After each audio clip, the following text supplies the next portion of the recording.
Sebetulnya pengaruh filsafat yang merusak pada ajaran agama kita pernah mengalami. Kita punya pengalaman sejarah.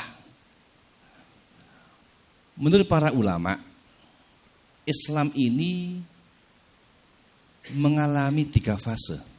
Ada 3 fase. Berkaitan dengan mihnah. Semua agama itu punya mihnah. Tidak hanya Islam, Yahudi, Kristen, dan Islam ada mihnah. Apa mihnah itu ya? Mihnah itu ujian agama. Jadi ya tadi benalu yang merusak pada akar agama itu. Mihnah yang ada pada Islam ini ada 3 fase. Fase pertama ditandai dengan munculnya faham Khawarij dan Rawafid. Baik. Ketika dulu pada masa kenabian, masa kerasulan, kalau kita bicara Islam ya satu, Islam ya Islam. Apa ya kanjeng Nabi sudah ada. Sampai pada Khalifah Abu Bakar Siddiq sama. Kalaupun ada penyimpangan, murtadin dan mani'u zakat. Tidak ada kelompok macam-macam. Islam ya Islam. Baru pasca gejolak politik setelah pada periode Sayyidina Utsman bin Affan terjadilah fitnah. Mulai ada fitnah kubro al-ula. Muncullah pasca wafatnya Sayyidina Utsman, muncullah perang Siffin, perang Jamal pada periode Sayyidina Ali bin Abi Thalib karramallahu wajhah. Nah, di situ kemudian muncullah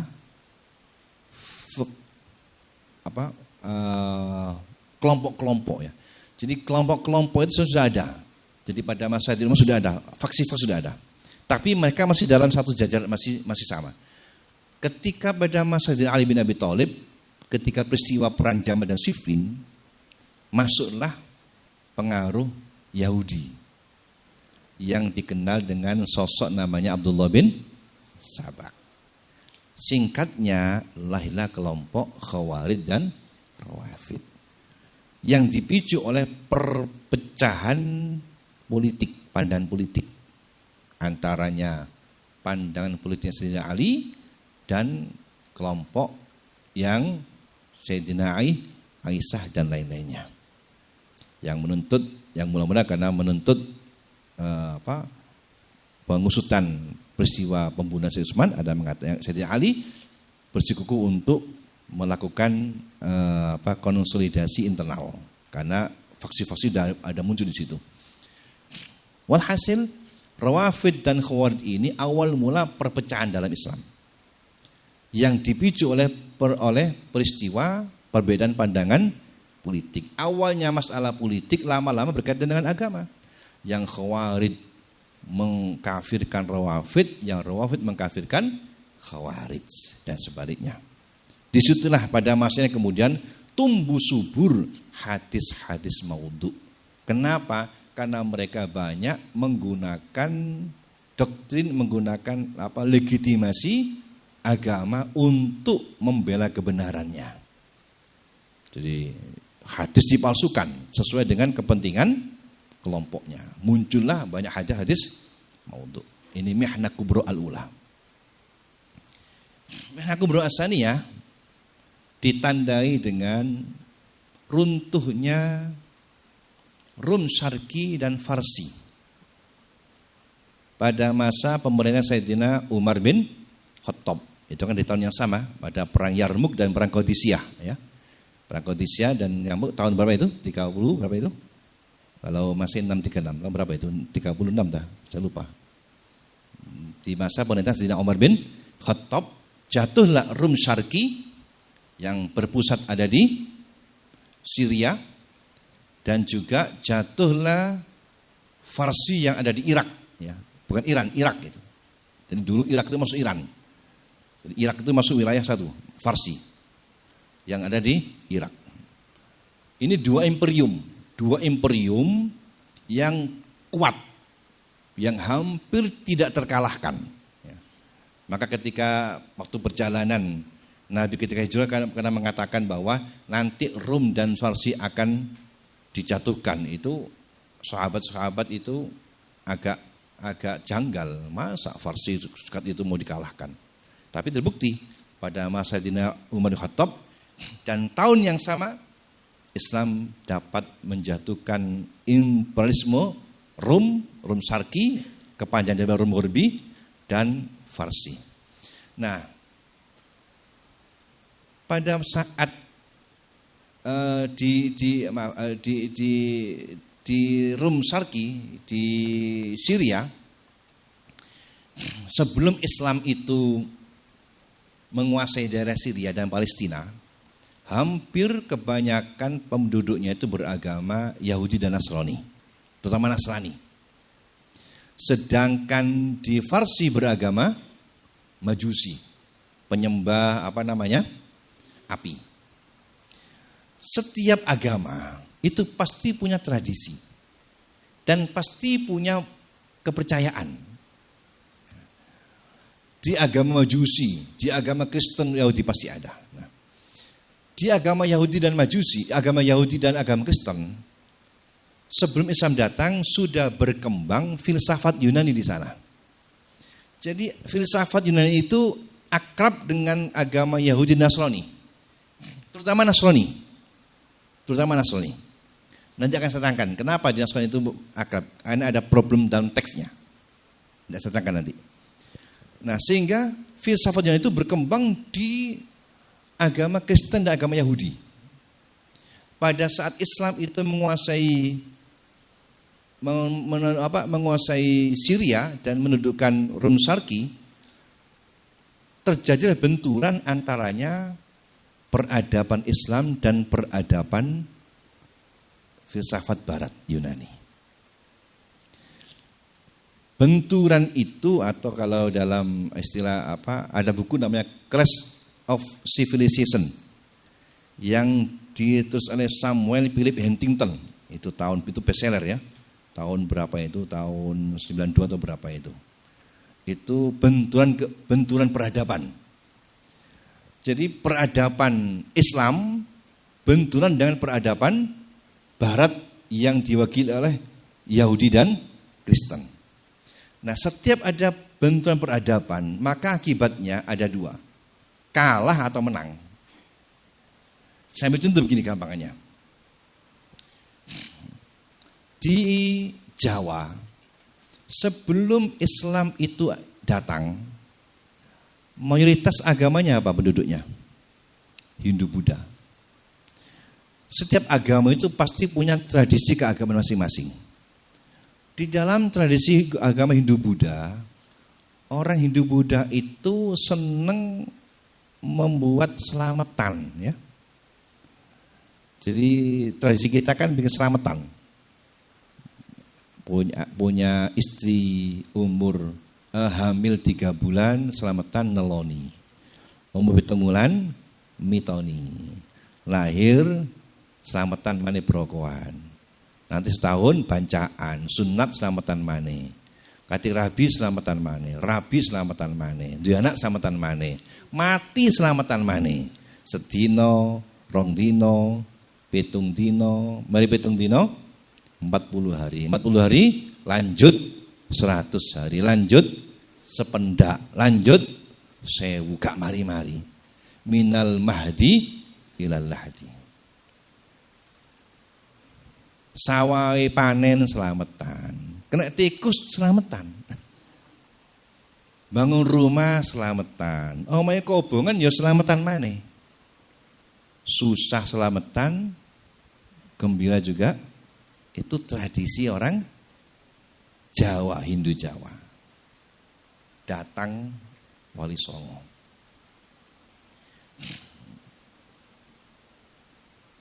membawa agama Islam. Terjadi benturan.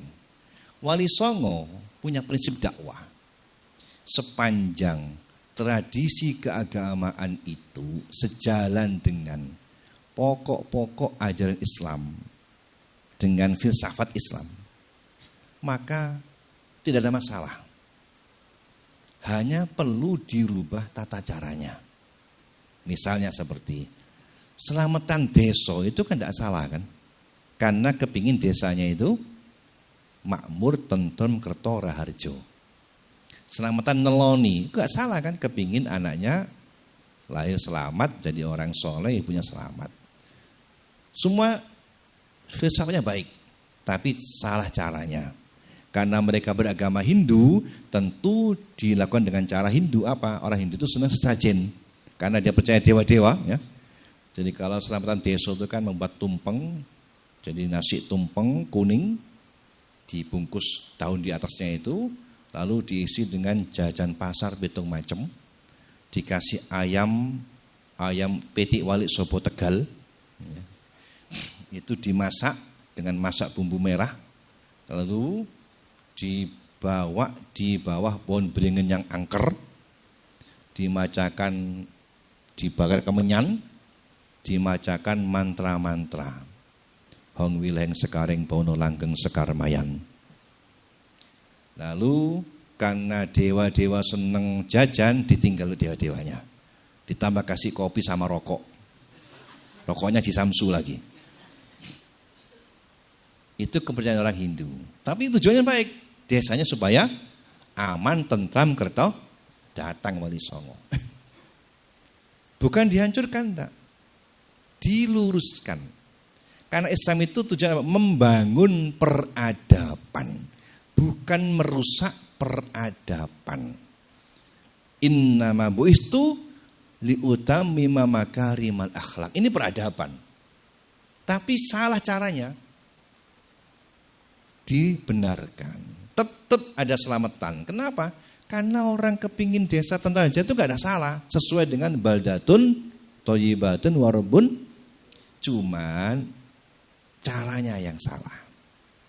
Karena mereka orang Hindu dengan cara Hindu, sekarang Islam dengan cara Islam. Tetap nasi tumpeng, jajan pasar pitung macem, petik wali sobo Tegal, tetap. Tapi dirubah. Yang asalnya dibawa ke bawah pohon beringin yang angker, sekarang belok kanan, dibawa ke langgar. Yang asalnya dibacakan mantra-mantra, sekarang dibacakan istighosa. Lalu tumpengnya timbangan ini dipangan dewa-dewa atau dipangan dewi-dewi. Hitung-hitung masuk pada hadis as-shadaqah tadfa'ul bala. Apa salah? Apa ada larangan? Nah, Rasulullah an sodako tumpeng, tidak ada. Rasul melarang sodako pakai jajan pasar pitung macem, tidak ada. Sedekah pakai apapun, walau bisik tamroh, boleh. Terserah, tidak masalah. Ini namanya peradaban. Islam datang membangun peradaban, bukan merusak. Masuk peradaban Islam, ada peradaban non-Islam yang bagus falsafahnya, tapi salah caranya, diakulturasi. Terjadilah akulturasi budaya Islam dan budaya Jawa. Lahirlah macam-macam selamatan yang kita laksanakan sekarang ini. Pitung dino, petang puluh dino, itu akulturasi budaya. Maka kita tidak akan pernah menemukan acara pitung dino di tempat lain. Saya kalau ke Mesir misalnya, datang ke mufti Mesir, mufti, mahukmu selamatan neloni, nggak ngerti, nggak akan dijawab. Saya yakin nggak akan dijawab. Kenapa? Nggak ngerti karpi, karena nggak ada di sana. Ini khas Indonesia, hasil daripada akulturasi budaya. Yang mana budaya lokal diislamkan. Jadilah model budaya-budaya Islam tradisi ahli orang-orang Jawa. Tetapi terkadang ada yang kalah Islamnya. Kalau yang menang peradaban Hindunya, jadilah Islam kejawen. Langsung kejawen ya. Pokoknya iling. Saya itu pernah ke Lombok. Di Lombok itu ada namanya Islam Watu Telu. Itu ada agama Islam tapi sholatnya hanya 3 kali. Bukan 5 tapi 3. Konon katanya itu dulu dai yang datang ke sana belum selesai mengajarkan 5 waktu oleh telu mati di sini. Akhirnya nggak mau jaga dia lagi. Nah, ini model benturan peradaban di mana Islam kalah. Siapa yang terjadi? Yang terjadi adalah penyimpangan. Agamanya kalah. Begitu juga ketika Islam masuk ke Rum Syarqi setelah ditaklukkan, terjadi benturan adalah budaya Islam dan filsafat. Maka ketika filsafat masuk dalam pengaruh Islam, lahirlah berbagai macam penyimpangan Islam, di antaranya adalah mazhab Mu'tazilah. Itu menjadi mihna kubro as-saniyah. Luar biasa dasar pengaruhnya. Disokong pemerintahan dan menjadi mihna yang luar biasa pengaruhnya sampai sekarang ini. Dulu nggak ada dulu. Qadariyah, Jabariyah, macam-macam. Nah, fase ketiga adalah fase multi sudah. Multi faham. Kapan? Sekarang ini. Sekarang ini faham apa? Nggak ada, semua ada. Sing ngaku dadi nabi lho ono misalnya. Ngaku dadi nabi ada, ngaku jadi malaikat Jibril ada. Yang Jibril itu siapa Jibril itu? Lia Edan. Ya. Ono malaikat Jibril Edan.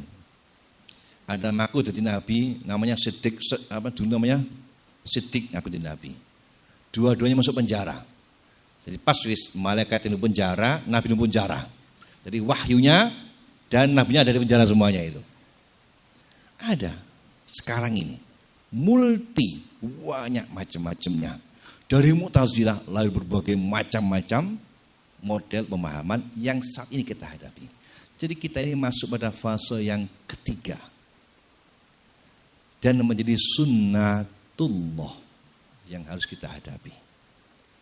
Oleh karena itu di Indonesia liberalisme agama itu masuk ke Indonesia. Puncaknya itu pada momentum era demokrasi, ya. Ketika dulu pada masa Pak Harto itu hampir tidak banyak paham yang berkembang, baik yang keras atau yang kiri, yang kanan kiri nggak. Tapi pasca itu 90 tahun 80 tahun berapa itu Pak Harto jatuh itu menapan di mana harus dibuka, mulai banyak masuk. Nah sebelumnya hanya di kampus-kampus, ada di kampus-kampus yang dibawa oleh orang-orang kampus di UIN, di Peramadina dulu, tokoh-tokohnya seperti Nur Khalis Majid, ya, seperti Munir Mulkan, mereka lulusan daripada McGill atau Harvard, murid daripada Fazlur Rahman, itu dulu yang masuk ke Indonesia dan berkembang ada di kampus-kampus. Nah sekarang tidak di kampus-kampus, sekarang sudah masuk ke yang paling jauh yaitu di pondok-pondok pesantren.